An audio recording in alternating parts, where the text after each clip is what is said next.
Well, hello, and welcome back to Brother Blades and More. I'm Brother Rex. Friends, our local weatherman is calling for some pretty severe weather this weekend. We're supposed to get some frigid temperatures and even a possibility of freezing rain. So most everybody here in this area has headed to the house, and they're going to stay there till they get the all clear. Well, I took advantage of this time, and yesterday went by our local Harbor Freight and picked up a few items for a project I've been thinking about. I'd like to share that with you if it's okay with you.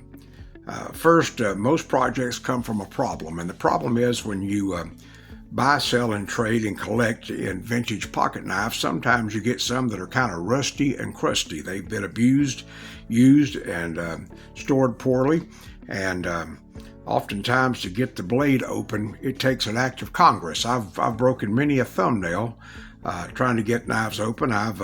I've tried to use knife picks, and sometimes they don't work. So your tendency is to reach and grab a pair of pliers and just snatch it open, but you know as well as I do, you end up doing more damage than good. So I came up with an idea. Been thinking about this for a while. At Harbor Freight, they had these wonderful little needle nose pliers. They're Pittsburgh brand, which I think is a store brand. The nice thing about the pliers are they're smooth jawed. There's no knurling to have to deal with. And I think these were around $2. A little more, a little less, but not much either direction. But just a good little pair of pliers. And then I purchased about 2 aisles over some of this wonderful black heat shrink tubing, and it's a 1/4 inch by 8 feet, and I believe it was around $1.50, something like that. Again, not very much. But this is what I ended up doing. I took some of the tubing and I cut it in about 2-inch lengths, and then I slipped them over the jaw. I pushed them up as far as they could go of the pliers. And then, as Brother Big Jim and I joke about, I took my crack lighter. Y'all know, you can buy these at convenience stores almost anywhere. And yeah, that's a good one.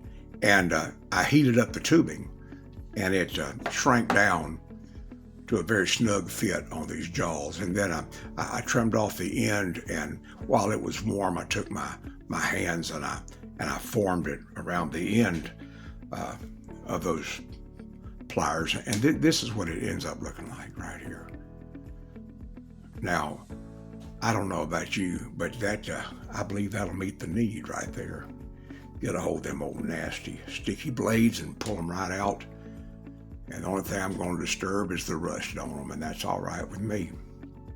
Anyway, I bought 3 or 4 of these because I'm going to give 2 or 3 of them away as gifts, and wanted to share that information with you today. It's not a very expensive project, but boy, it can sure save you some a lot of headache, a lot of trouble. In fact, you can do it. You can do it with the smaller jaw pliers, but now these are knurled, so you got to be careful about that. You don't want to put a whole lot of grip on one of them, but they seem to work pretty good as well. Anyway, just want to take a minute and share that with you. I certainly do hope that everyone stays warm and comfortable this weekend, and I certainly hope that everyone stays healthy. It is cold and flu season, and we've all had to deal with that to one degree or another. Anyway, my friends, until the next time we have an opportunity to come together, as always, I pray Godspeed, dear friends. Godspeed.